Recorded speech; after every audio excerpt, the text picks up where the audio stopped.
In progress. Got it. Okay, so first up, the agenda tonight is our speaker, Jess Kim.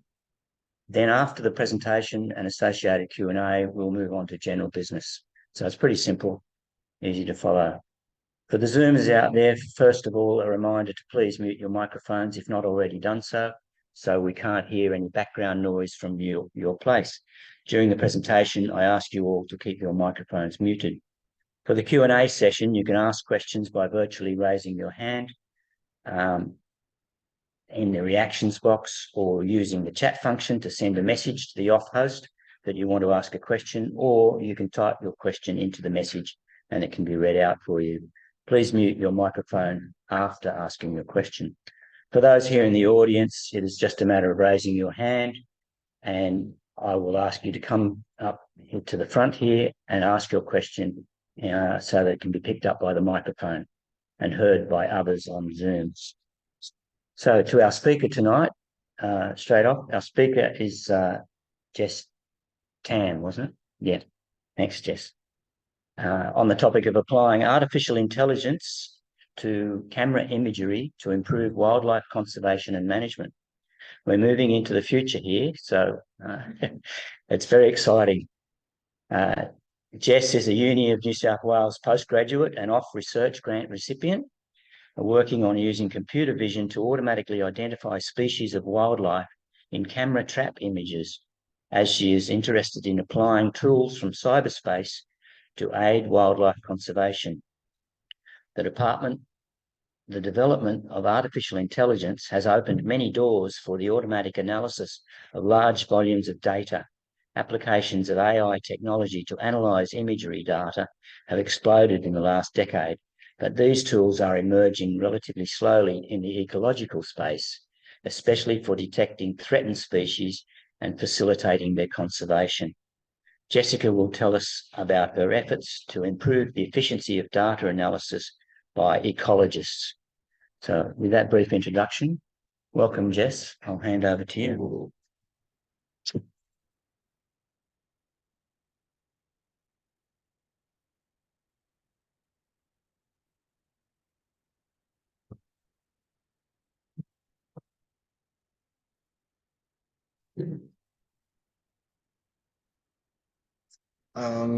Can everyone hear me? Okay, yeah. Yeah. Like that. Is that good? Good evening, everyone. I'm Jess, and I'm here to talk to you about AI. So before I do that, just want to begin by acknowledging the Bedico people, which is where UNSW is situated and is where I conduct my research from. And I would like to pay my respects to elders past and present. So my name is Jess. Good evening, everyone. That's me when I'm at the office, working very, very hard. So I'm a PhD student with Richard Kingsford. I believe he's here. He was here to give a talk some time ago. And so artificial intelligence, when we think about what artificial intelligence is, a lot of people might think about robots or like some sort of technology that's taking over the world. But realistically, in the real world, we have autonomous vehicles. So Teslas or other electric vehicles that can park themselves, or mobile devices. So smartphones, or if you have smartwatches, or even your TVs at home, they're probably some sort of smart device that have some sort of AI algorithms implemented in it.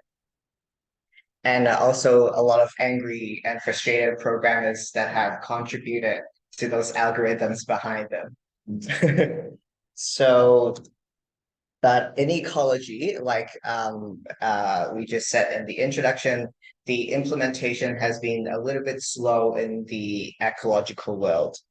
It's only been since around 2015 that we've been trying to implement some of these algorithms to help with wildlife conservation and management.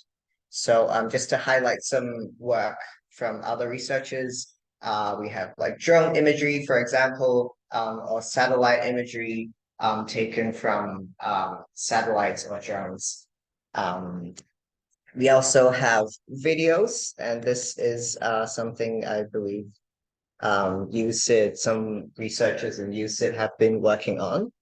And then also in bioacoustics as well is also a growing field that have been applying a lot of these AI algorithms to help classify different calls of frogs, for example, in this study, or also whales is a really big field as well. So how do AI models actually work? So there's a lot of complicated maths behind it that I don't even understand myself, but I'll try to explain it to you in a very simple and conceptual way that hopefully can help you understand this a little bit. So when we have a very big data set, let's say we have collected a lot of images from a national park, for example, we split that data set into three small data sets. So the first two data sets are the training data set and what we call a validation data set. So what we do with these two data sets is we use one of the data sets to train a model. So the model will look at these images and pick out features that differentiate, for example, what a kangaroo looks like. And then we apply the model that we've trained on this training data set, and we give this model to our second data set called the validation data set. So at this point, the model has never seen the validation data set before. So it will try to classify what species it can see in this data set. So after we've gotten results from this validation data set, we try to tweak the model again, and then we retrain that model. And we do this process over and over again until we are happy with the performance of the model that we have. And after we've done that, after we are happy with the results, we take the third set of data that we have called the test data set, which is a data set that we don't touch until the very end when we're happy with the model. We apply this model to this testing data set, which the model has never seen before. And then we use the results from the testing data set to report it in a paper, for example, or we share it with the people who might use it and say, for example, our model has achieved an accuracy of 80%, for example. So that's how it generally works. So the results that I'll present to you today is from the validation data set. So not final, but still it gives a good idea of how these models are working.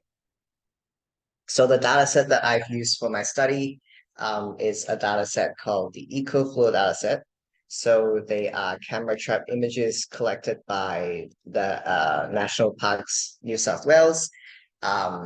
And they're all collected around national parks in New South Wales. So in the data set that I trained the model on, I picked out 14 different species of mammals, and I fed this data set into the model for it to learn.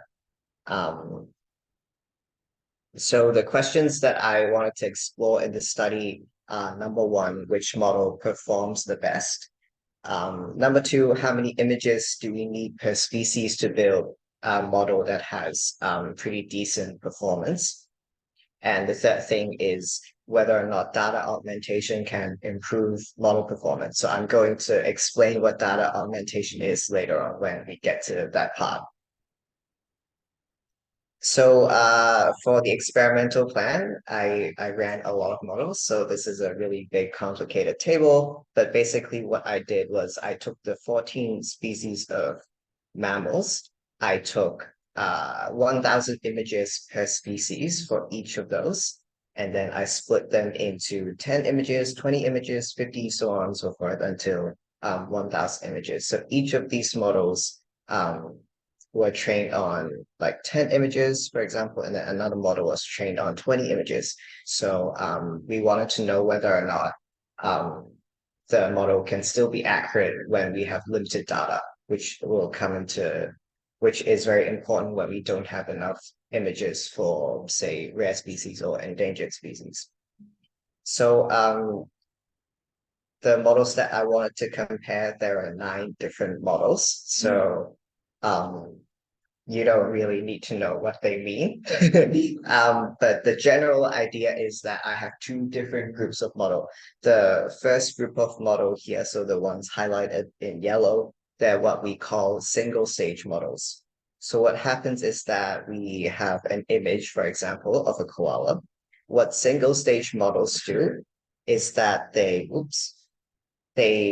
tell us where the individual is and what the species the individual is in the same step. So for example, this image, it looks at it and go, oh, the koala is in this location. And it does that in a single step. The second group of models are what we call 2-stage models. So what happens is that we have an image, for example. What the model will try to do is it will try to find where the individual is in the first step. And then in the second step, it will tell us, oh, it's the koala. So it does those 2 things separately. Generally, 2-stage models, they take longer time because the 2 tasks are separate, but then they're also more accurate because there is a bit more calculations and maths involved in those 2 different tasks. So single stage models, they're generally faster, but they're usually a little bit less accurate, especially when you don't have enough data. So the preliminary results, once again, I'm using the validation data. And whoa, like what's all this number?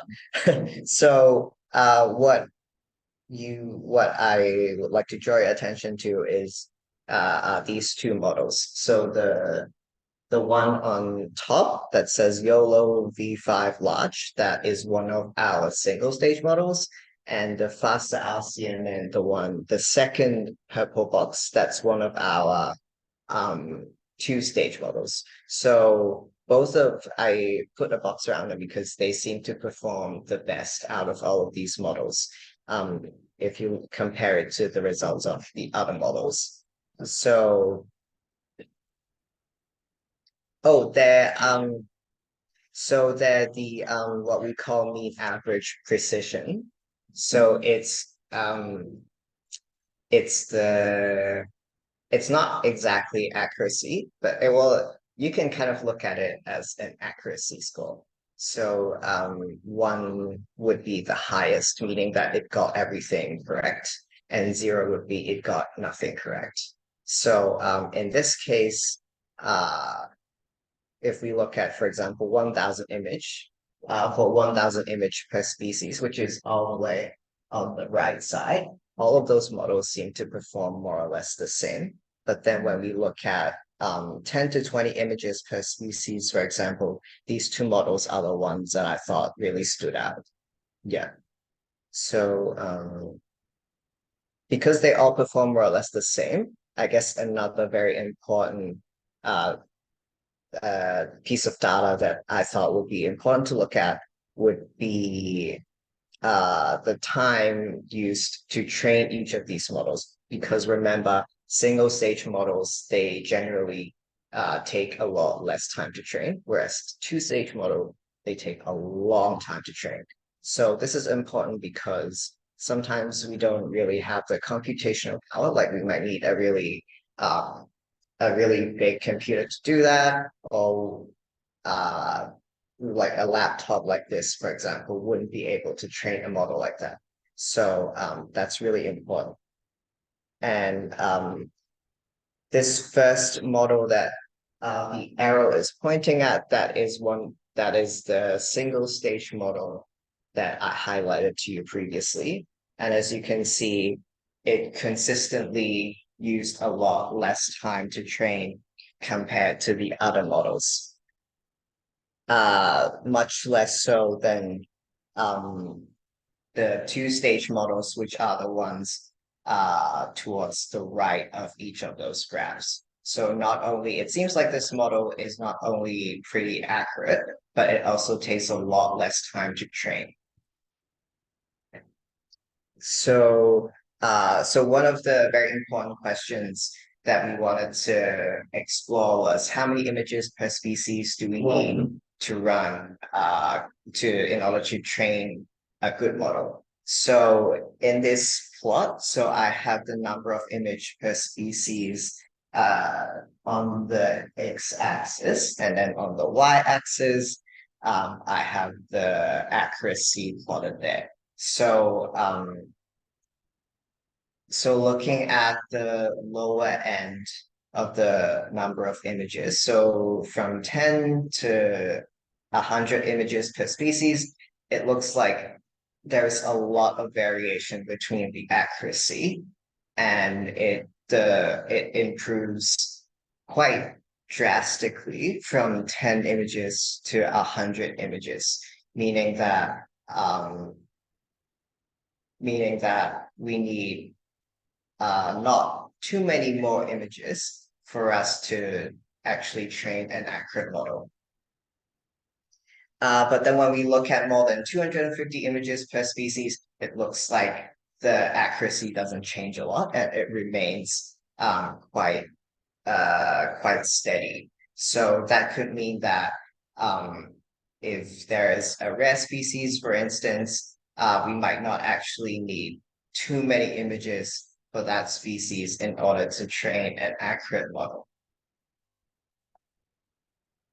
So data augmentation. So data augmentation is a technique that we use in AI where we take existing data, so images that we've already collected, and in cases where, let's say, we don't have enough data, data augmentation allows us to generate new data from the old data, from the raw data that we've collected. So for example, for our study, one of the methods that we use is called cutout. So what cutout does is that it literally cuts out parts of the image, and it removes the pixels from the image, and it returns a new image with parts of it not there. So it kind of increases it sort of helps tricks the model into thinking. Well, it doesn't really trick it, but it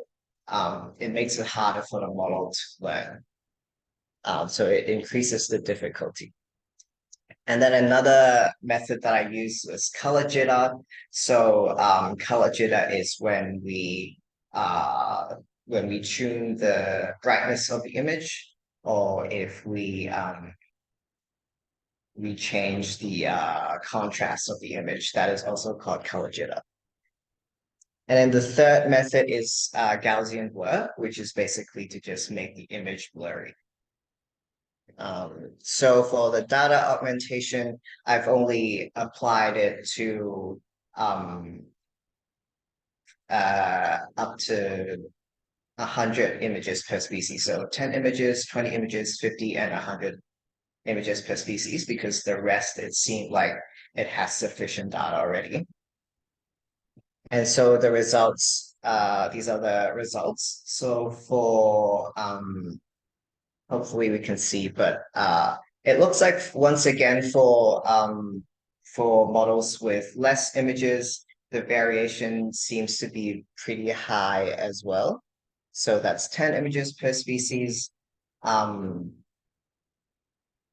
then when we look at when we try to combine all of those methods together, it seems to be able to improve the accuracy of even 10 images per species quite a lot, which is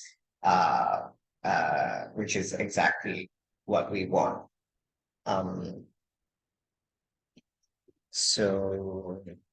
Okay, so numbers are boring. We all want to see some actual images. So some preliminary tests, because the other data set wasn't ready yet. So I applied these models to another completely different data set with some species being different, and I just wanted to know if it was working or not. So for this image, for example, it detected both of these kangaroos pretty well, even though I believe both of them are supposed to be red kangaroos, but there are no red kangaroo data in the that we use to train the model. So this is actually really good results. Um, so that's a cat. Yeah, which is really good. Nice results. But we also have bad results. So the model seems to think that this is a dog instead of a cat. So something that I've learned throughout this process is that sometimes the data, when we're labeling the data, we can get the labels incorrect. So a big part of training models isn't actually to train the models, but is actually to go back to the raw data and to clean up some of the labels and some of these boxes as well. So unfortunately, at this stage, it seems like the model is still a bit confused, but hopefully we can go back to the original data and find out what was going on. So implications. So once again, going back to this plot where I pointed out that this model that's called YOLO V5 Large, which is one of our single stage models, it not only had very high accuracy, but it also took very little time to train. So this is important because lightweight models are actually very useful when it comes to deploying in the field. So for example, making real-time detections, if you want to do that, there are little computers called Raspberry Pis. I'm not sure if anyone's heard of them, but yeah, it's very, very small computers. A lot of people have been using them, attaching camera modules to them, applying them in the field, and do all these real-time detections instead of having to send the data to a server and then someone collect the data from the server and then do all the analysis separately. So that's really important. Another pro about using AI is that it saves a lot of time. When we're looking at the state of the environment that we're heading towards, I think there is no doubt that the time frames that we're dealing with is getting shorter and shorter. So between deploying a model, say, today versus deploying a model in 6 months, that could get you drastically different results. So we want to be able to do our analysis as fast as possible and not have a person sitting in front of a computer looking at an image and go, that's a kangaroo, and have a computer tell us what that is instead and do that really, really quickly. And the last but certainly not the least, biggest pro of using AI is the conservation impact that it can help us. So I think I've stressed a lot about using these models to detect rare species and species that are potentially endangered. It really using AI is really helpful in the sense that sometimes humans make mistakes as well when we look at an image. So the difference between brown bandicoot, for example, and a long-nosed bandicoot, I personally cannot tell the difference. Maybe there will be someone out there, surely someone out there can tell the difference. But yeah, but uh identifying species from different taxa is a very unique skill that not everyone have, and being able to fast track the job using a computer is very useful in terms of sifting through the data first and then have a human to verify really, really quick. So to wrap up, AI is a growing field of research that is very useful when it comes to wildlife conservation and management. I am obviously very biased, but I think this is definitely the next big thing the world is moving towards, and maybe now would be a good time for us to learn how to adapt this technology in our work. Yeah, thank you.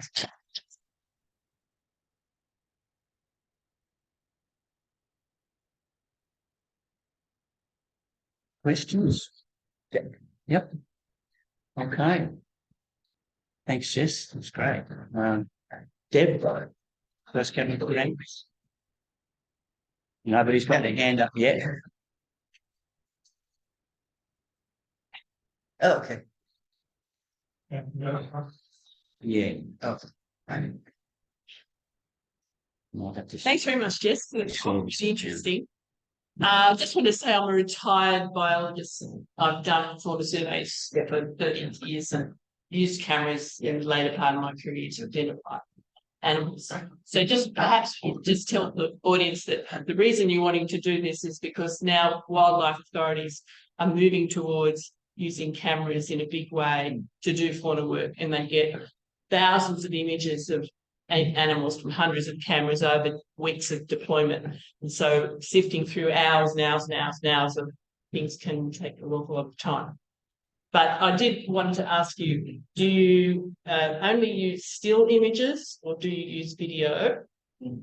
Because behaviour and movement can certainly be different for different species. Yeah. And how finely can you get your identification down? Because even with an individual biologist, identifying species of, say, rodent or can be very tricky. I can tell the difference between a brown bandicoot and a long-nosed bandicoot. And that kind of comes from having an experience in field biology of trapping and handling animals myself and observing them. And so that's the skills that you only get when you do that. Yeah. And so it's still important for young biologists to do that and train them. But so it's very interesting to see how well, I mean, it needs to be able to tell the difference between a cat and a dog, or maybe that was just the cat was very big, but still, can you also identify regions of particular species that you would look at to identify? So to tell a red kangaroo from a grey kangaroo, you could zoom on the muzzle because they've got a different profile. Or the fur patterns or something. Anyway, that's a couple of questions. So the data that I'm using, they're still images. Yes. So I have worked with people who use videos. They're a little bit trickier, but I think the general idea when working with videos is you need to take one frame or like 4 frames every second, for example. That's how they do it. And in terms of the behavior, so I think it's still, so sometimes when, let's say you're using a camera trap, when a kangaroo, for example, walks in front of it, it might take a sequence of images. So you could from that sequence try to figure out the behavior of that individual, but I think that's a pretty hard problem. And I think it goes into the realms of like estimating the posture of that species as well. So it's slightly different from the way that you would do still images, for example, to just point out, oh, this is a koala. And because you're taking pose into account as well. So that's slightly different.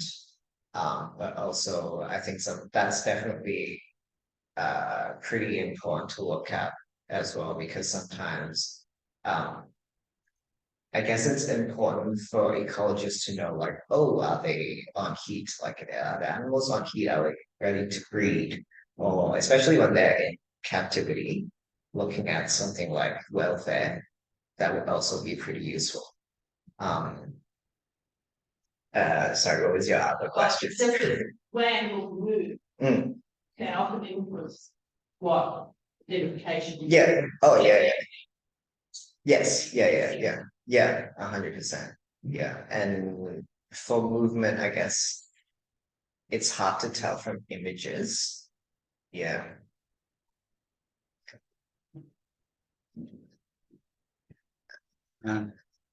There's a question coming in on the chat line. Did you have to write the code for your modeling, or did you leverage security camera, open source video software?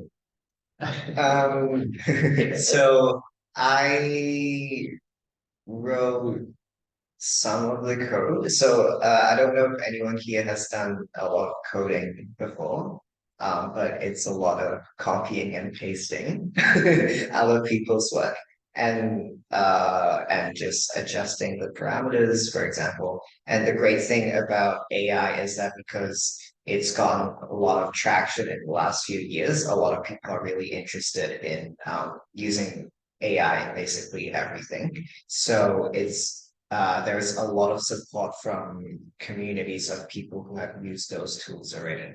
I have I think most people who work in this space probably just adapt what other people have written and then make changes to train their own models instead of having to write the code from scratch. But with that said, there are a lot of good software out there which I have tried. But the problem with that is that they charge you a lot of money, which is the biggest problem that we have faced. But if you adapt code from other people, generally that is free. Minus the very expensive computer that you use. Yeah.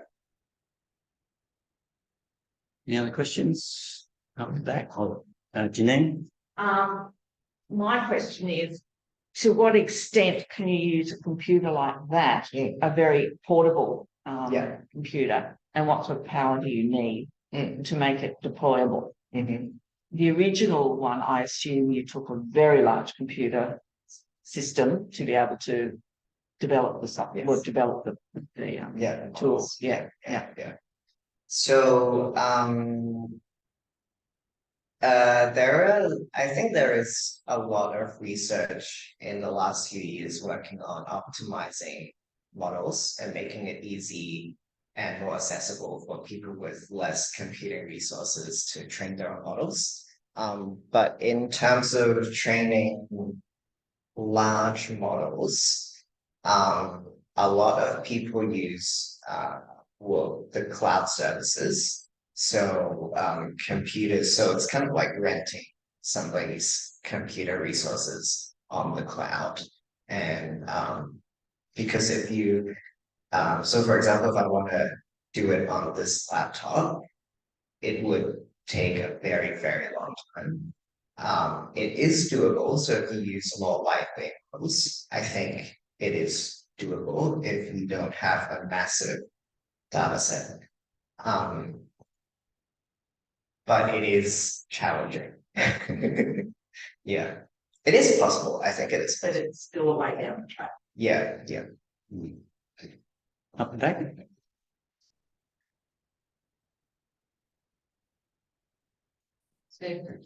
My question is, Over.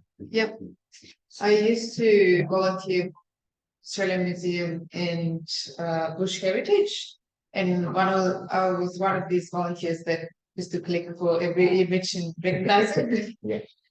So I really appreciate what you do. It was a lot of work. So my question is, for example, are there any other people that work in this area, if, for example, can use Australian Museum or Bush Heritage data sets, because they have lots of data that can be used? Any other universities, any other people that you know? Yes. So there are actually a lot of people who are working to solve similar problems. So as far as I'm aware, this field is a lot of people working on very similar things separately. A lot of people, I've gotten a lot of people coming up to me when I give when I give these talks coming up to me saying that, oh, I have a lot of data. Can you help me analyze them? And I would like to. I think the thing is that in ecology in general, most people are really afraid to learn how to code because it is a completely different set of skills. And the learning curve was very, very steep to start for myself as well. And so a lot of people, they go out into the field, they collect a lot of data, and then they realize, oh, like this is too much data, like it would take too long for me to actually go through all of them. So yeah, there are actually a lot of people working on it in this field. I know a few other PhD students in my lab who are also working on very similar things. Some people at UCID who also, I don't know if you've heard of Aaron Greenfield. I think he's also working on similar things. But I think there is definitely a lot of room for collaboration for sure. Because the way that computer scientists work is so different from the way that ecologists do work. And so definitely I think we need to collaborate more, we need to share our data, and it would be great if people learn how to code as well. But yeah, it's yeah, we need to work together, that's for sure. That's good. There's another one. Got it, Brian. You think that your Come on. model can be adapted to have, say, if there's a high quality image with dozens of insects and animals, could it work on all of that at once and be generalized to Other species. identify more than just mammals? Mhm. Oh yeah, for sure.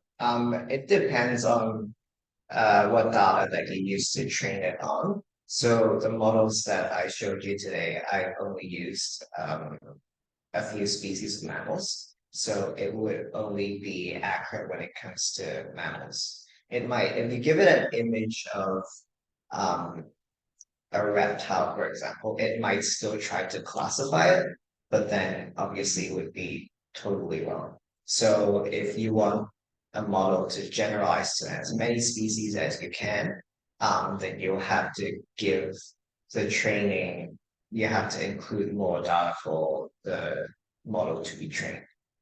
Yeah. And I guess it also goes into the question of do we want to build more generalized models, or do we prefer, say, project specific models where the set of data is more targeted to what you're working on? Or do you want models with that can identify a lot of different species, but potentially there is a high chance for it to get it wrong?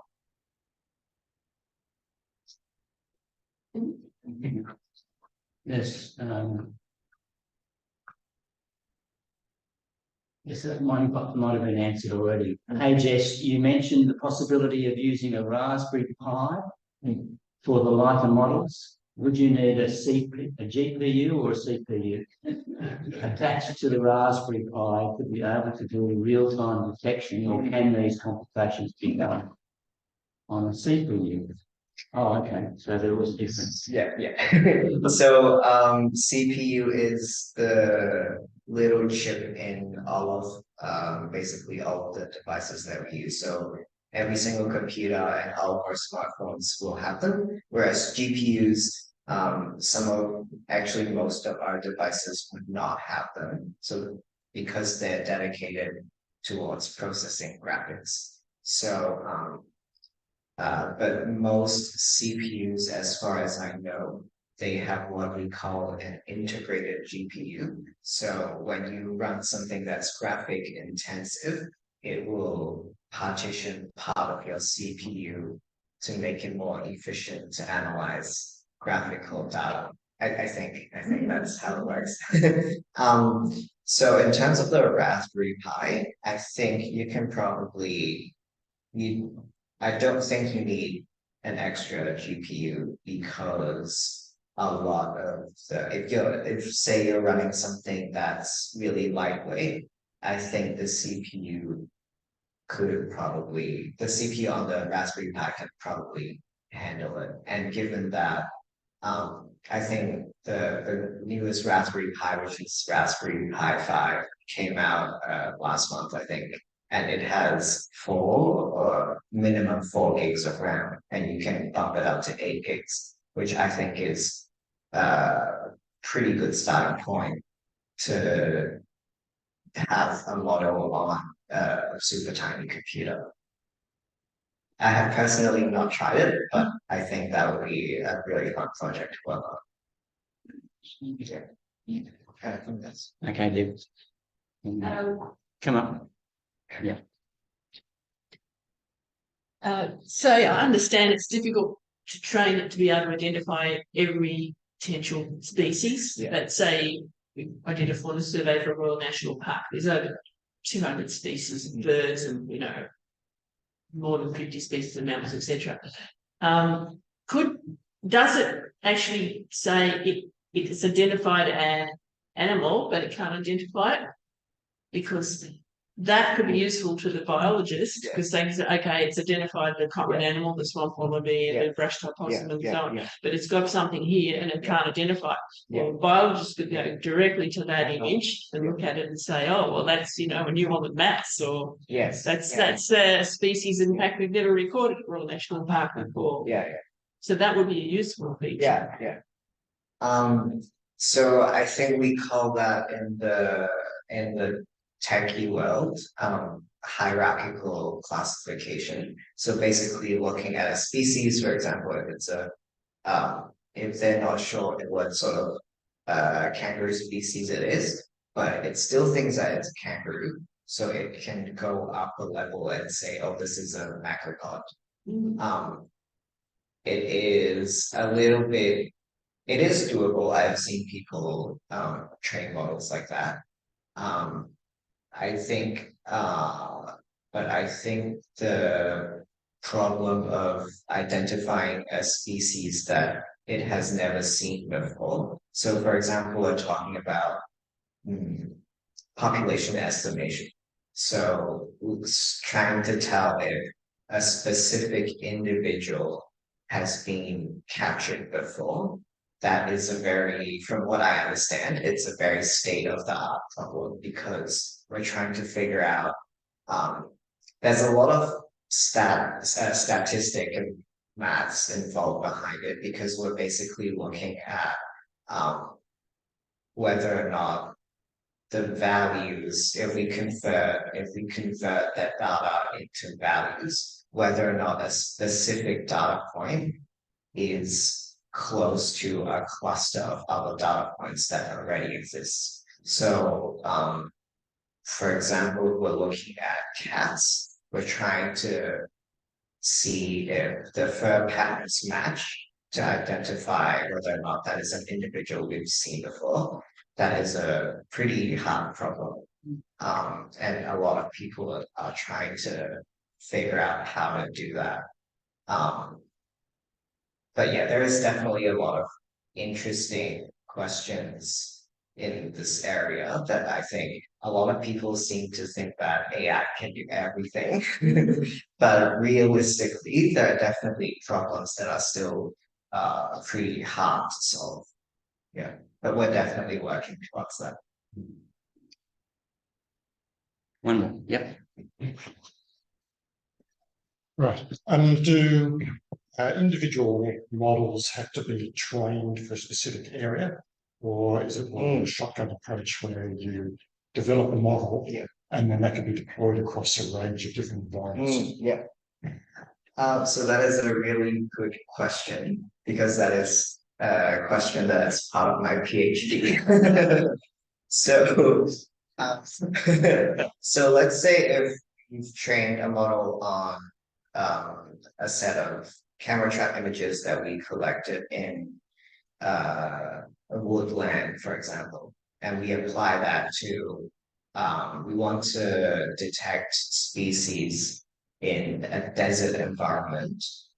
Potentially, the results could be worse, like the model could perform worse, because when the whole idea of neural networks, which is the type of models that a lot of AI is based on, is that you don't have to necessarily tell the model, you don't have to necessarily pick out features of the images when you are giving data to the model. So what I've done here, for example, we have drawn bounding boxes around the individual animal. So the model would know that, oh, that individual is, a koala, for example.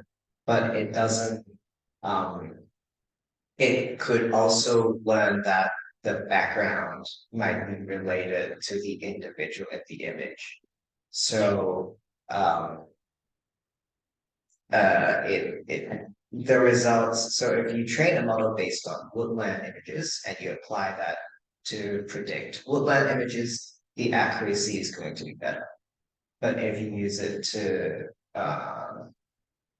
predict desert images, the accuracy could be lower. It could still predict what those species are. But sometimes the model would overlearn the features of the images. Yeah. There's a lot in it. I think we'll move on now. So thank you so much, Jess. That's a fabulous topic. Yeah. Extremely interesting and a lot of future ahead of it, yes, I imagine.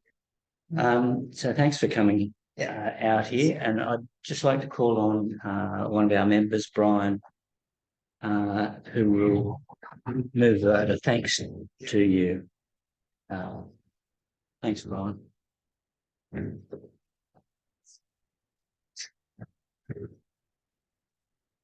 Thanks very much, Jess, for coming. That was a really interesting talk. We're now on the leading edge and off. Sorry, we're now on the leading edge and off, so hopefully it's not the bleeding edge. Especially for you, Jess, I hope it's not the bleeding edge. It's really good to see AI being used for something other than better robot vacuum cleaners and getting rid of photo bombers and selfies. So this is good news for us, good news for the environment. Hopefully your PhD will continue to bring excellent results for the environment and for all of us. Thanks again very much, Jess.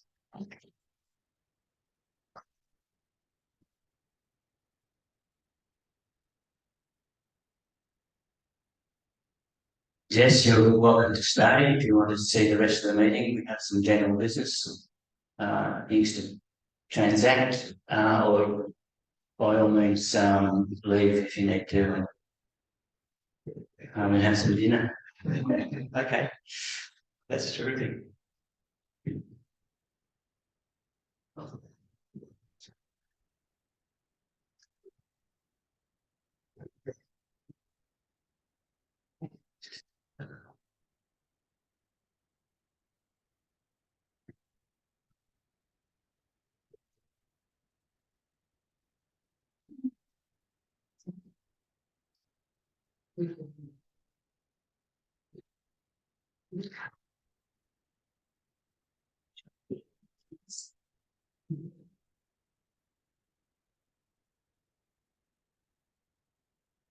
Okay, what I'd like to do first up tonight, first cab off the rank, is tell you about something special that happened just last week.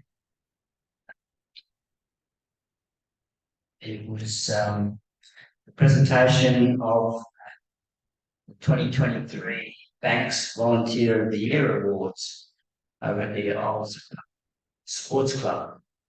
And Article and Fauna nominated Jeff Francis for one of these awards, and I accompanied Jeff over there to the sports club where Jeff received a Banks Volunteer of the Year award.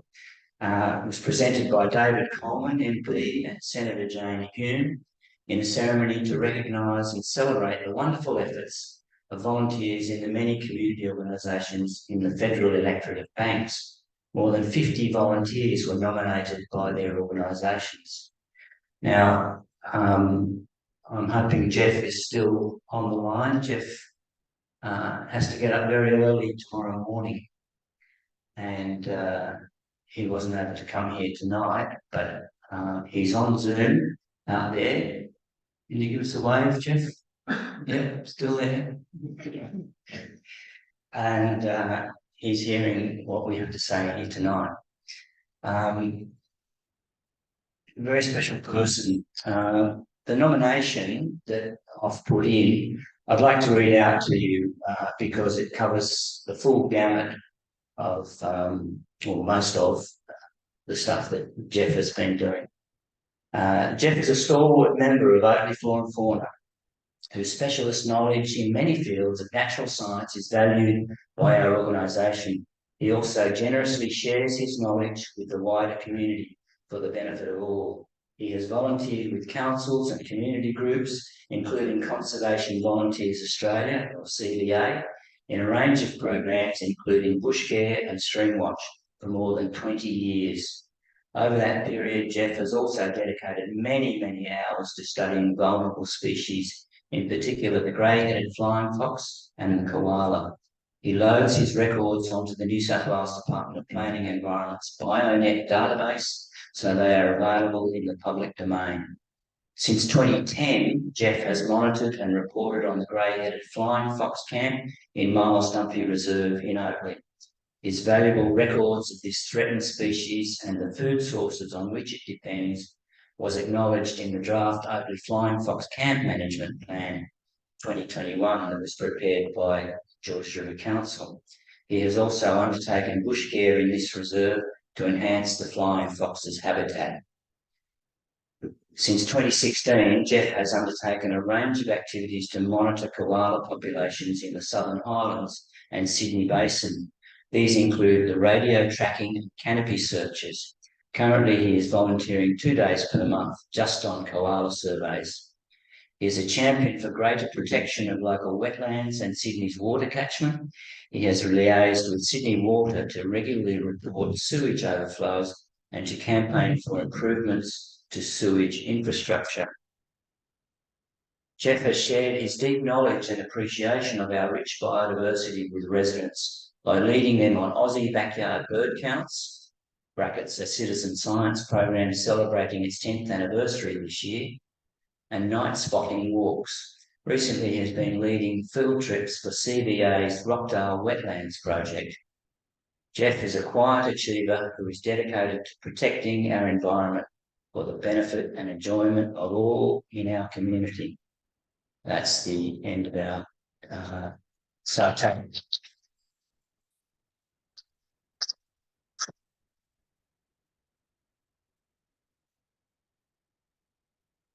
So, as you've just heard, this award is so well deserved by Jeff. And OFF members, thank you for your huge contribution to the environment, sustained over such a long period of time, Jeff. Congratulations, and thanks very much.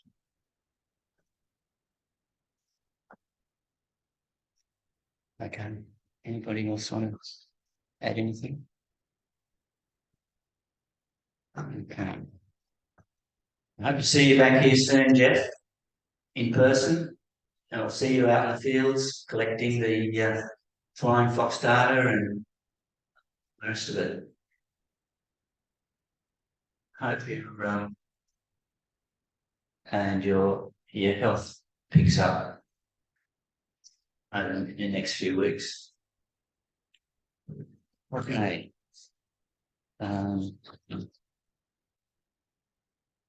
Koalas. Speaking of koalas, next item of general business. There was a leader article online today. Public support enables Southern Shire Environment Centre to extend koala warning signs on the Heathcote Road. Has anybody heard about this issue? Oh, there you are, Peter. Come over here. Yes, so Southern Shire Environment Centre has taken up putting up mobile warning signs, you know, the mobile ones they have on trailers, and they light up and you can put different words on them. They've taken over the job from Transport for New South Wales, who've put up some signs, but they're not in the right places as perceived by those who know. And so these mobile ones have different messages, so they don't just see the same thing all the time. They're placed in the right spots with the black spots, and a bit more about it in the leader article. Electronic signs on Heathcote Road warning koalas may be crossing will stay in place longer thanks to public donations. So the SSEC put out a GoFundMe program seeking donations towards keeping these mobile signs on the roads, the sides of the roads, to warn drivers of koalas. And they've topped it up with public donations through the GoFundMe place. It was only going to last for 2 weeks originally. Now I think they've got enough money to keep going for another 3 or 4 at least. But it would be really nice to push through to the end of the, is it the breeding period at the moment, where they're chasing each other around and running across the roads. And so it needs to be, people need to be aware when they're driving on the Heathcote Road and parts nearby to look out for them and drive slowly.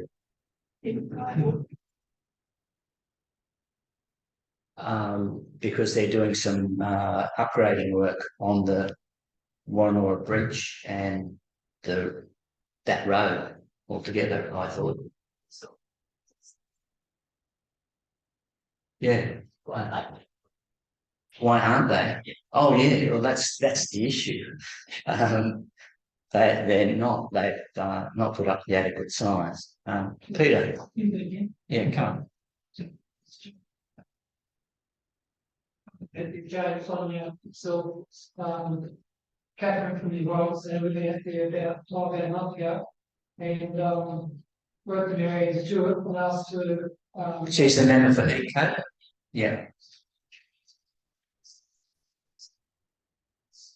Yeah. Coming back from our chat about today, so I think what we've done, the government community trial these main restaurants should be government fund, so we typically try to make it pretty sharp and also areas to it. If they're gone ahead of the breeding season, whatever next year sort of thing. So that's right. Going, it's going to be up fund. Yeah.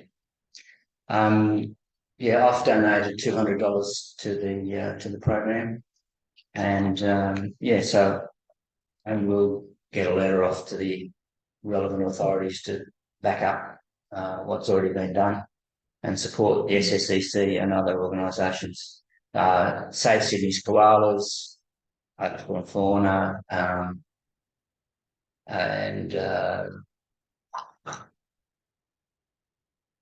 yeah, Southern Shire Environment Centre are all involved in pushing it, and members from the groups are there, out there pushing for it.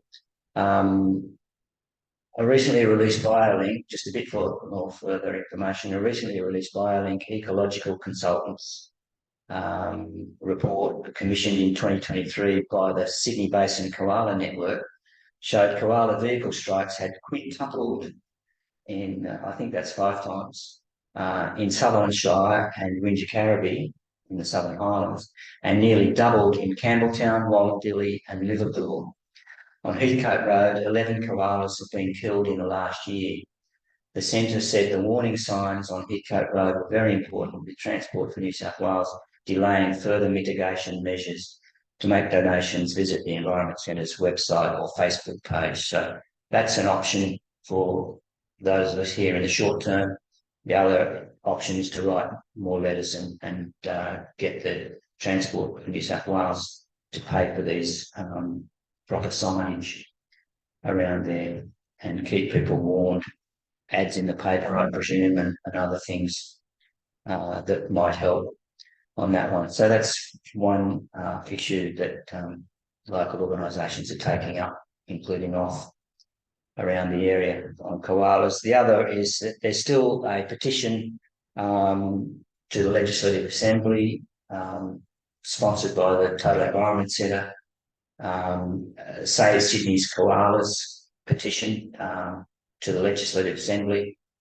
There's 147 signatures today. I looked it up, and it'd be great to have a whole lot more. If you just probably Google, I can put the website on in an email or something. Maybe put it on Facebook to get people to go to that site and sign the petition. If these things get up to a certain number, they have to be debated in the Legislative Assembly.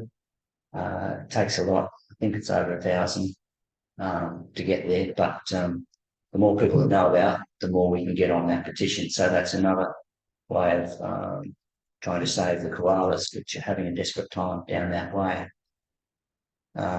in all those regions.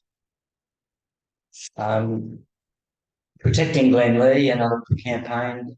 I haven't got much on that tonight, unless somebody else in the audience has more to say other than the petition that's there to sign. Peter, yep. Do you want to come up? We'll get this out.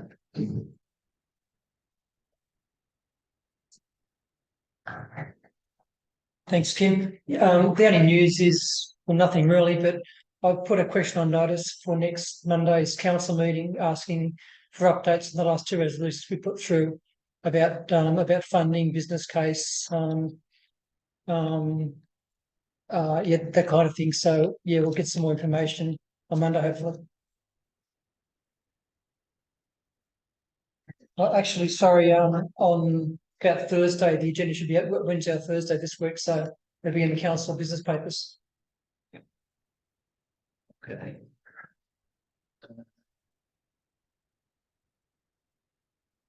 Adrian, do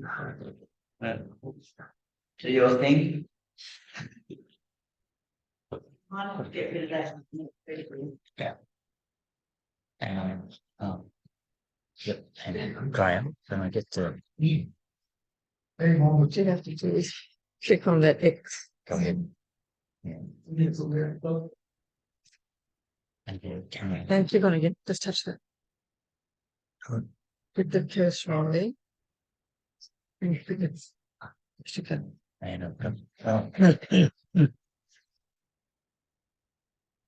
it looks like should be university now. I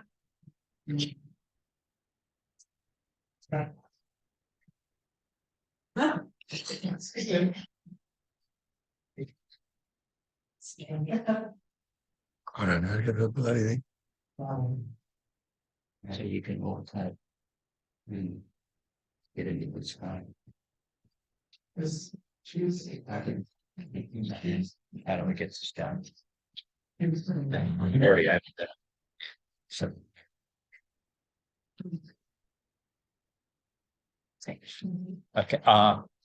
Kim's asked me to talk about regreening projects. No surprise to everybody.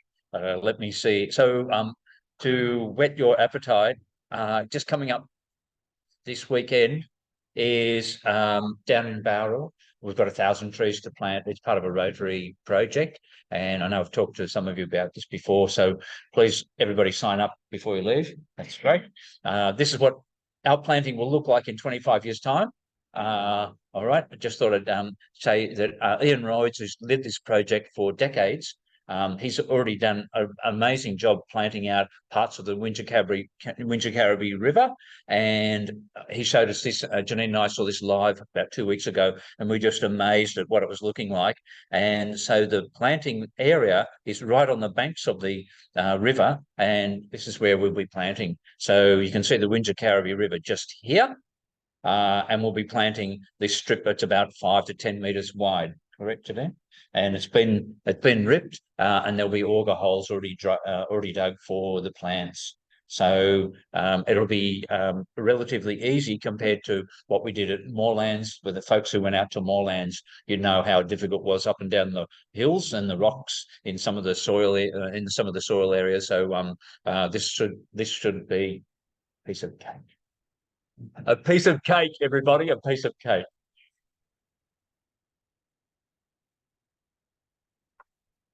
Wow. Decades. And this is to complete this last section on here, and they have cited platypus back in this area. So that's really, really encouraging. Yes. Okay. And then there has been a request for. Is that the one, Jeanette? Oh. All right. Okay. That might be a difficult. Jeanette. Good.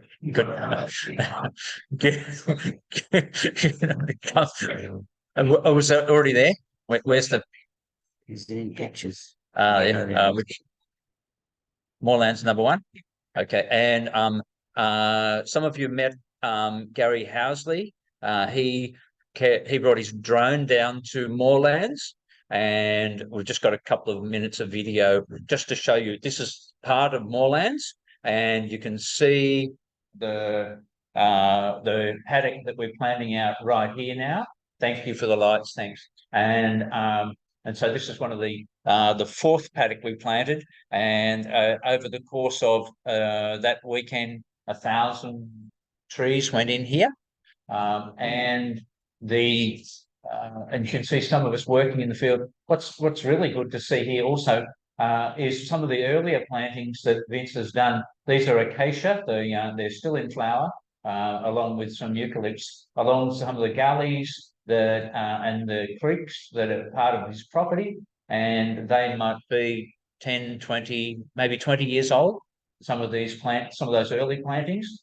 So our planting of just a few weeks ago will look like that in about 20 years' time. So the bottom of the paddock you'll see is where we're planting is just in here.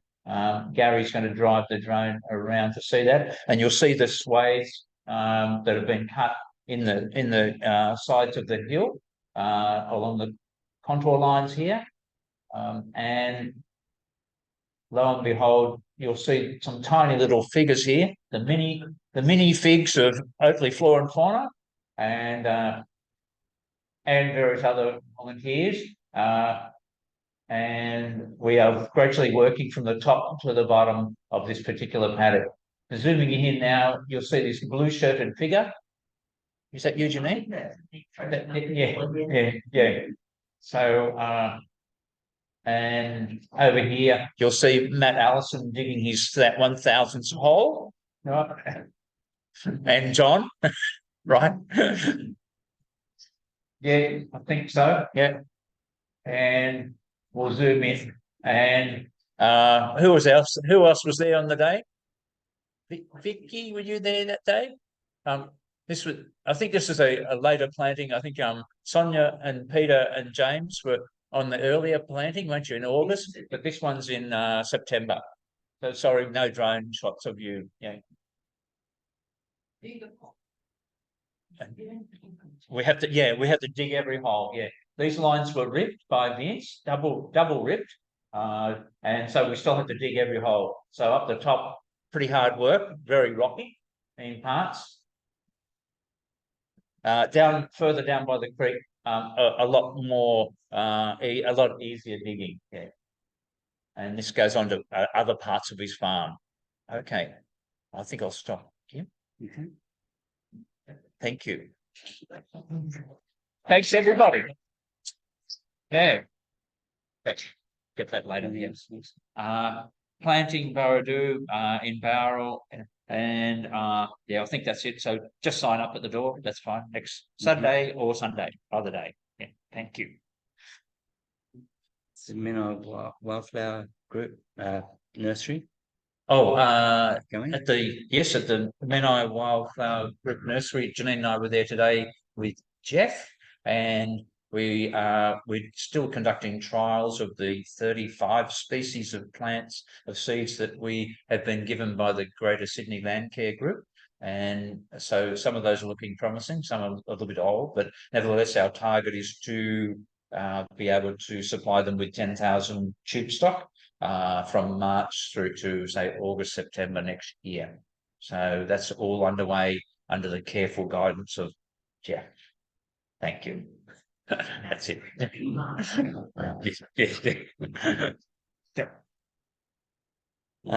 Continuing on trees, though, there's a petition to save a large and valued fig tree near 97 Alfred Street, Ramsgate Beach at the moment. It's a huge fig tree, and Sydney Water Corporation wants to remove it completely. It's in very good health, no sign of ageing, but its roots are going into a sewer line. This is down near the Ramsgate Shopping Centre. It's in the middle of the median strip along the middle of the road, and it's outside, say, 97 Alfred Street. The decision that they've made appears to be being made on the cost of repairs grounds only, maybe some minimal inconvenience for people. Would take him longer if they had to go around it, but there's a petition out to that's already been signed by quite a large number of people for a small area down there. There's not that many trees to go around down in the Ramsgate area, and so it's worth saving this tree. It's at the point where we need to try and what was the word? Train Sydney Water Corporation to take more than just cost into account when they're making these decisions to take out these trees that are providing huge environmental benefits to the community, and will keep on doing that for many years to come, versus the short-term cost of digging a trench around the tree and bypassing it, basically, to complete the sewage scheme and unblock the system. And so the more people that keep making that point, hopefully they might get the message at some time or other. So we can write letters, we can, but just go to this petition first up. It's on a change.org petition. Save the significant fig tree. This is the heading of it. Save the significant fig tree in Alfred Street, Ramsgate Beach, Sans Souci, New South Wales. I think if you Googled that, you'd come across it pretty quickly. But it's, as I said, just another example of where it takes a community effort to get in there and help save these trees, and make them realise that people appreciate it for all the value that they provide. So that's on trees. Well, continuing that theme, I guess, but not devastation. Next Saturday, 21st of October, the Picnic for Nature. Join nature lovers in your local community to be part of the New South Wales Nature Conservation Council statewide Picnic for Nature on Saturday. Last year, over 1,000 people participated at 40 picnics across New South Wales. Our local event will be a barbecue picnic at Evatt Park, Forest Road, Lugano, 11:30 to 2:30, and it will be hosted by Friends of Glenlee, Lugano Progress Association, and Utley Flora and Fauna. So bring your picnic, your rug and chairs, and enjoy a beautiful part of Lugano.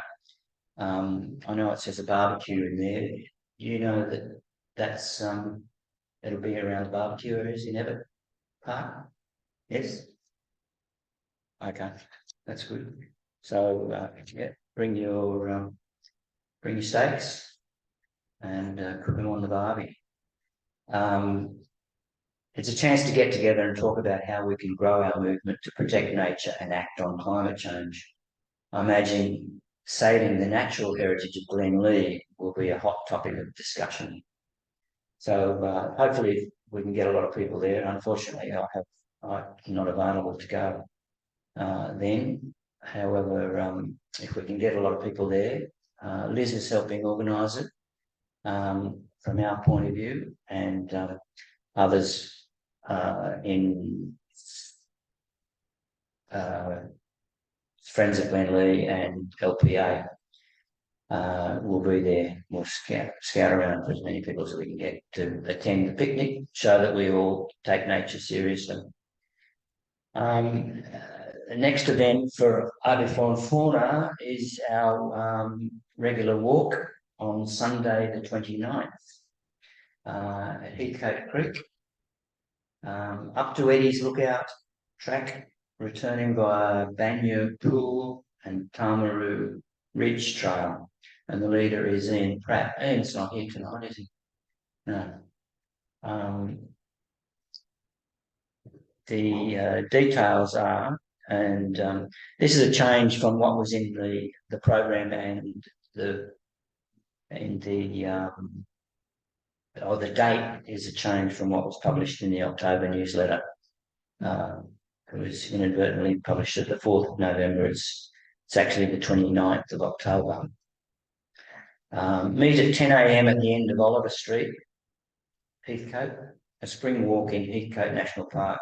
This walk isn't long, but very pretty. However, there are steep and rough sections, as well as a ladder and creek crossings. Bring water, hat, and sunscreen, lunch, and snacks. If there's a creek crossing, there might be water already there, perhaps. If you intend to come, please let the leader know, that is Ian Pitt. Phone numbers here in the newsletter, and in case we cancel the walk due to wet weather. You never know what's going to happen. That's a great walk up along Heathcote Creek. I did one quite a few years ago, and it's quite spectacular countryside. So that's on the 29th of October. It's a Saturday, not a Sunday. The other issue, anything you want to add on the Snowy Mountains trip? What's all? Yeah, we've got. Wow. Yeah, I talked about last month and also the newsletter. Office going back to the Snowy Mountains in January. We've made some tentative bookings in the Picnic Possum Lodge at Charlotte Pass. So if you want to go, I highly recommend it. We've got 10 off people so far are booked. And we get enough people, we might even sort of have half the lodge to ourselves. So if you're interested, you can start the booking procedure. Contact me and I'll give you the details. If you don't feel comfortable about making an online booking, you can let me know and I'll make the booking for you and we work out funding, how to fund that later. But I highly recommend it. We've done it for many, many, many years. Because of recent bushfires and then COVID, we feel we hadn't done it for about 4 years. So we're very much looking forward to getting back there in 2024. Enjoy the lovely alpine scenery that time of year. Sorry, there's one other point I'd like to mention. We're going to Evatt Park for this picnic. Evatt Park has got a very rare bird at present. It's a little bird called a rock warbler, which is instead of New South Wales only endemic bird species. And it's turned up in Evatt Park about 3 years ago. It's getting royal, but there are no records of it on the north side of the Georges River. And so it's amazing that somehow or another it's flown across the river and it's now been there for about 6 months now. Someone thought they saw a second bird there the other day. So hopefully with good luck they might even breed. So it just shows what can happen in an urban environment that we do get some success. Thanks, Graham. Sounds great.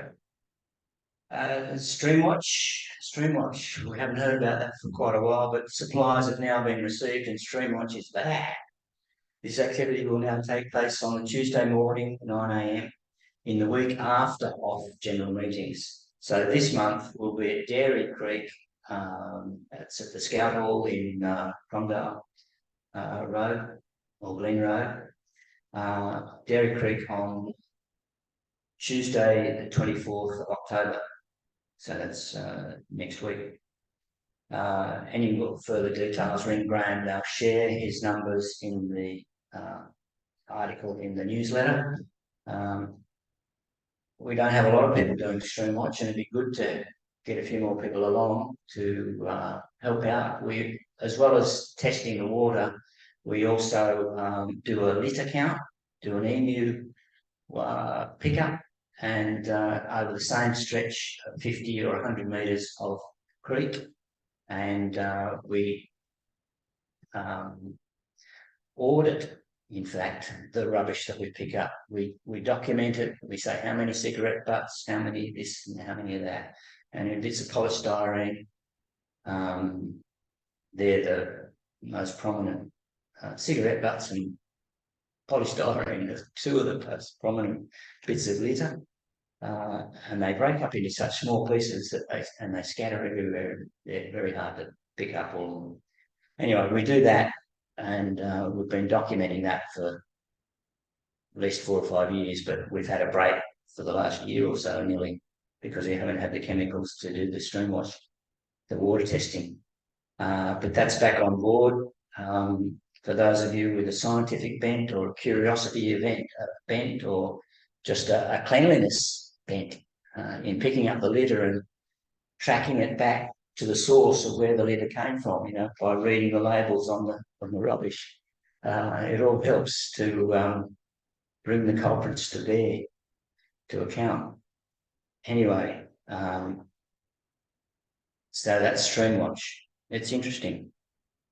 Thursday, 26th of October, is the local bush care that we do, and the planting sites that we've done, Fauna has done over the last 5 or 6 or more years.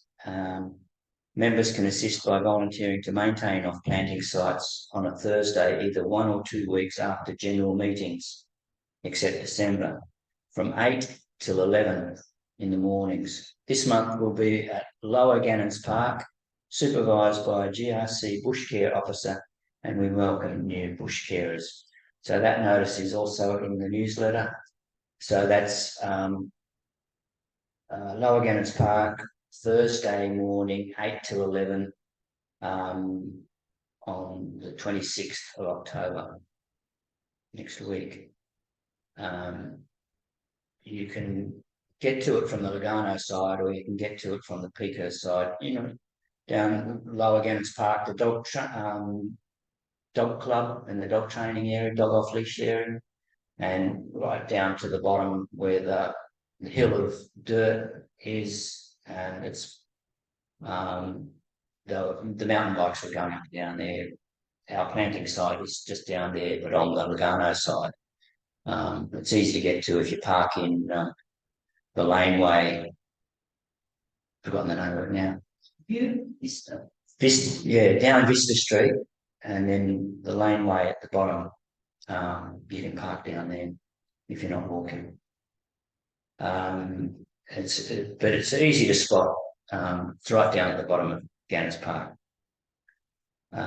So that's local bush care. The other bush care event that we support and sponsor to some, in a sense, is Oakley Park Bush Care. That's on the second Saturday of the month from 12 p.m. till 3 p.m. With a break halfway through for a cup of tea, as we heard last month from the speaker. It's all about the cup of tea and a piece of cake at the break in bush care or planting, and it keeps the community together. We do that at Oakley Park, wherever we're weeding, and so it's a pleasurable event, Saturday afternoon in Oakley Park, and it's good fun too. So Saturday, the second Saturday in the month, we're there. It's usually John Kensett that supervises that one. The other announcement, you've heard about this, the 2024 Oakley calendar. The calendar this year was produced for the 2024 year, was produced by Oakley Heritage and Historical Society, and they're for sale. The Hungry Spoon Cafe, Mulga Road, Oakley West, Mulga Road, Oakley West News Agency, O'Connor's Pharmacy, Frederick Street, and it will also be available at the Oatley Lions Market Day in November. It's still great value at $10. You'll make a great present. And we've got some here tonight if you want to fork out $10 and get it early. Yeah. So generally that's the business that I've got to announce. Are there any other things that people want to talk about from the floor? Adrian? Onto regreening just for a minute. I know a lot of our members have supported the plantings. Tonight we have a very elderly member with us. He's looking at me very closely and saying, "Oh, not me, but Tony Martin is here." Can you stand up, Tony, so everybody knows who you are? Tony was wonderful. He came to, I think you've been to 3 plantings, is that right, or 2? That was the first. And he's been to 3 plantings of moorlands, and this time he brought his family, and his family included grandchildren, and they all want to come back and do some more. So thanks, Tony. You're exemplifying the volunteers we had. Thanks very much.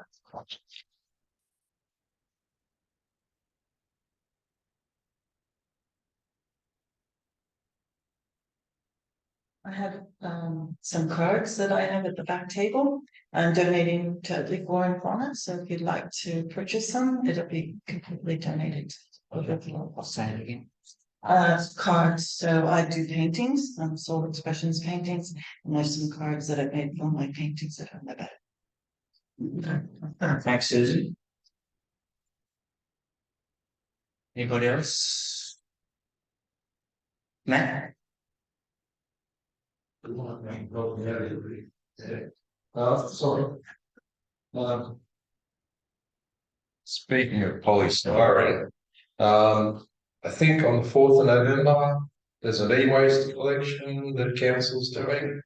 You plan to throw Carlton? I haven't done my homework. Yeah, I think it's a Mordale, the depot road one. Okay, yeah, so if you've got polystyrene hanging around at night, here's a chance to offload it instead of putting it in the bin. She will think of taking it well. Oh, okay, 4th of November, check the time. That is an excellent initiative. There's been nowhere to recycle polystyrene that's close by, convenient for people. It usually has to be dropped off in industrials waste sizes in trucks. And now it's Georgia River Council, or is it sponsored by the EPA? Do you know? I'm sure, I think it's council rather than the UPS conservation. Yeah, like the e-waste and the chemical clean out. Yeah, but it's really good that they've taken that on, because polystyrene, as I said earlier in Streamwatch litter collection, it's horrible stuff, and so it doesn't break down. It breaks up, so to speak. It breaks up into smaller and smaller pieces all over the place. So, yep, if you've got any of that hanging around, don't put it in the red bin. Take it down to this to the depot and recycle it there. I don't know if it's the same frequency as the e-waste, the chemical clean out. It's probably twice a year at least, and although they might do it twice at Carlton Depot, which was the old Cobra Council one, and twice at the Mortdale Depot. I think that's the way they've been alternating them. I'm in the middle of downsizing, and I've got a lot to clean out. And there's chemical clean out. I think it's in November, and late October is the e-waste coming up, and they're both down at Carlton Depot, I think. Anybody else? Ben, would you like to?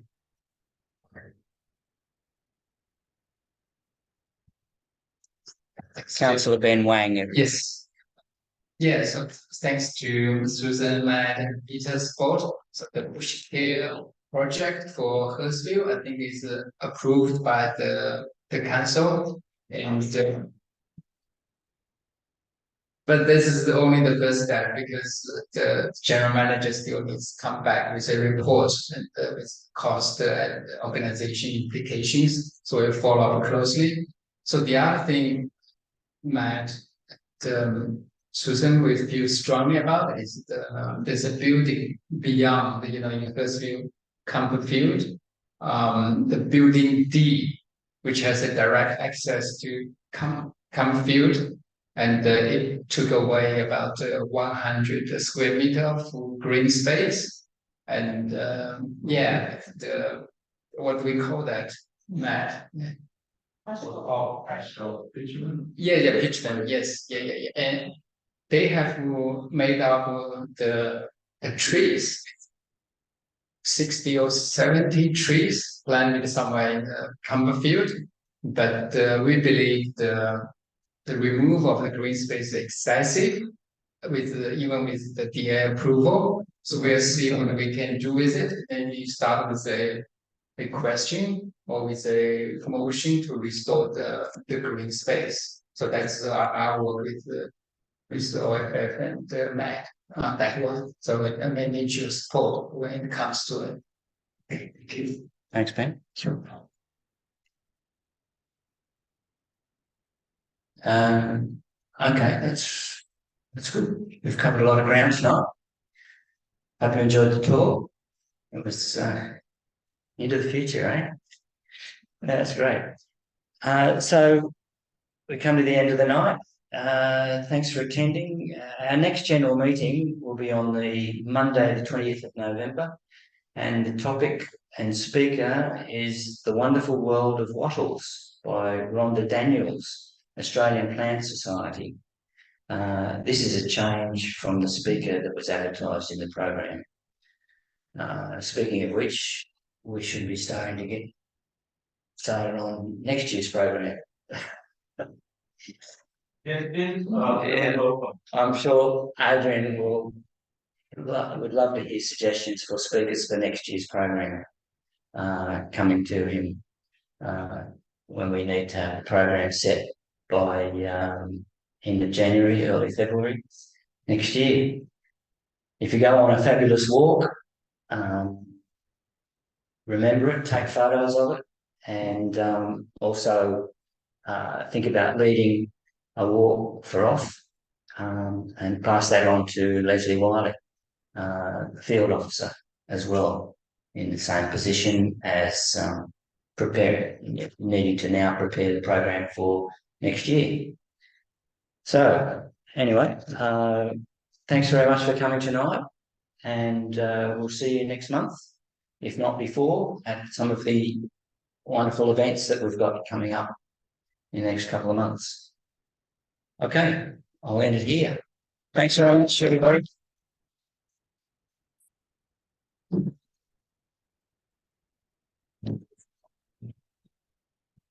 Okay.